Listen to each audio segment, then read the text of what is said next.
Hello friends, welcome back to my channel. আমি মৌ তোমাদের সামনে আবারও চলে এসেছি একটা নতুন রেসিপি নিয়ে। আজকে আমি বানাবো ডিম পুরি।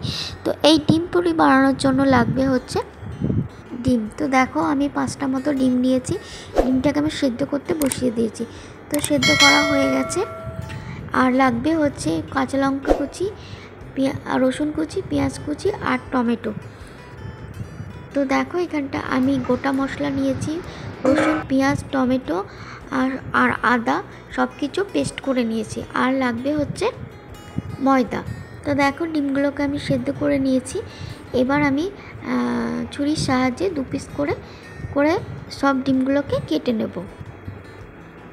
তো এই ডিম পুরি খেতে অসাধারণ লাগে, খুবই একটি সুস্বাদু রেসিপি।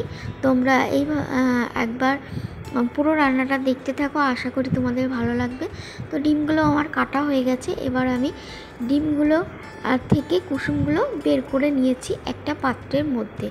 তো এবার আমি দিয়ে দিলাম রসুন কুচি, পেঁয়াজ কুচি আর লঙ্কা কুচি, কুসুমগুলো। এবার আমি দিয়ে দিলাম পরিমাণ মতো লবণ আর দিয়ে দিলাম পরিমাণ মতো হলুদ দিয়ে আমি এবার কুসুমগুলোকে ভালো করে মেখে নেব। তো দেখো মাখা হয়ে গেছে ডিমের কুসুমগুলো। এবারে আমি ডিমের সাদা অংশগুলো 2 পিস করে কেটে নিয়েছিলাম, যে ডিমের সাদা অংশটা আছে সেটার মধ্যে আমি ডিমের কুসুমের পুরটা হাতের সাহায্যে এইভাবে ভরে দেব। তো দেখো দেখতেই পাচ্ছ একটা ভরা হয়ে গেছে। আমি আবারও একটা এই সেমভাবে ভরে নেব। তো এইভাবে বাকিগুলো আমি সব হাতের সাহায্যে ভরে নেব। তো দেখো সব ডিমের কুসুম পুরটা ডিমের সাদা অংশের মধ্যে ভরা হয়ে গেছে। আর এদিকে দেখো আমার ময়দাটা গোলা হয়ে গেছে। তো এবারে এই ময়দা গোলার মধ্যে আমি ডিমের যে পুর ভরেছিলাম সেটা দিয়ে আমি তেলের মধ্যে একটা একটা করে দিয়ে দেব। এবার আমি এগুলোকে ভেজে তুলে নেব। তো এই ডিম পুরি খেতে অসাধারণ লাগে গরম ভাতের সঙ্গে, ফ্রাইড রাইস, নান পুরি সবার সঙ্গে এই খাওয়া যায়। তারপরে পোলাও, তো সব ধরনের জিনিসের সঙ্গে এই ডিম পুরি খাওয়া যায়, খুবই ভালো লাগে খেতে। তোমরা একবার এইভাবে ট্রাই করবে বন্ধুরা, আশা করি ভালো লাগবে তোমাদেরও।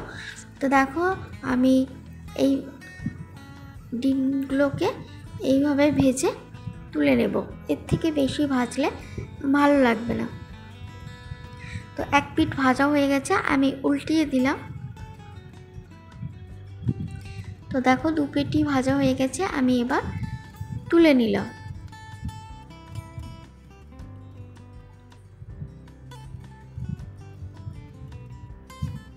তো দেখো আমি সব ডিমগুলোকে ভেজে তুলে নিলাম।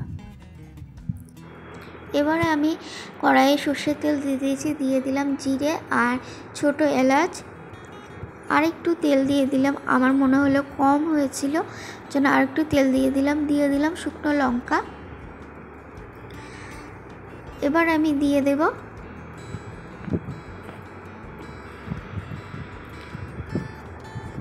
একটুখানি পেঁয়াজ কেটে রেখেছিলাম, সেই পেঁয়াজটা আর টমেটোটা আমি দিয়ে দিলাম।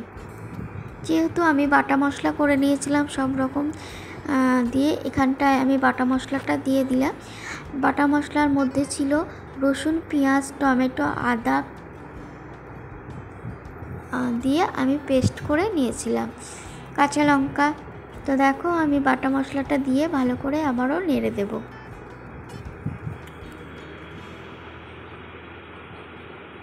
এবার আমি দিয়ে দিলাম পরিমাণ মতো লবণ।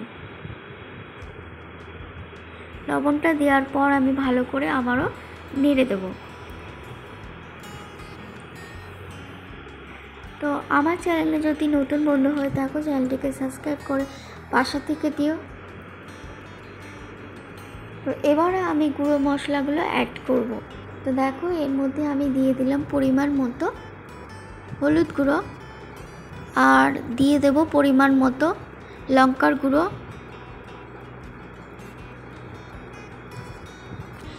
আর দিয়ে দেব পরিমাণ মতো জিরে আর ধনে গুঁড়ো। তো দিয়ে আমি ভালো করে এটাকে কষিয়ে নেব মশলাটাকে।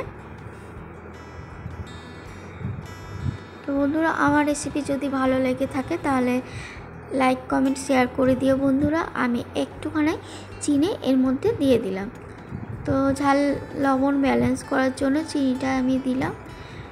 তো দেখো একটু জল দিয়ে দিলাম, যেহেতু গুঁড়ো মশলা অ্যাড করেছি বন্ধুরা, নাহলে তেতো হয়ে যায়। গুঁড়ো মশলা দেওয়ার পর একটু জল দিলে ভালো হয় মশলাটা।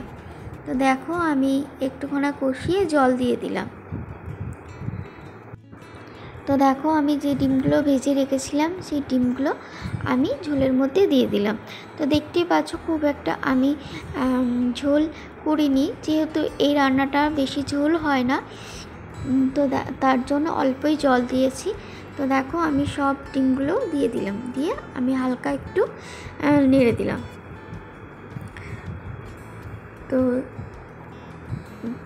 তো প্রায় হয়ে এসে আমি 2 মিনিট মতো ঢাকা দিয়েছিলাম। তো ঢাকা খোলার পর আমি এবার নামানোর আগে দিয়ে দিলাম গরম মশলা বাটা।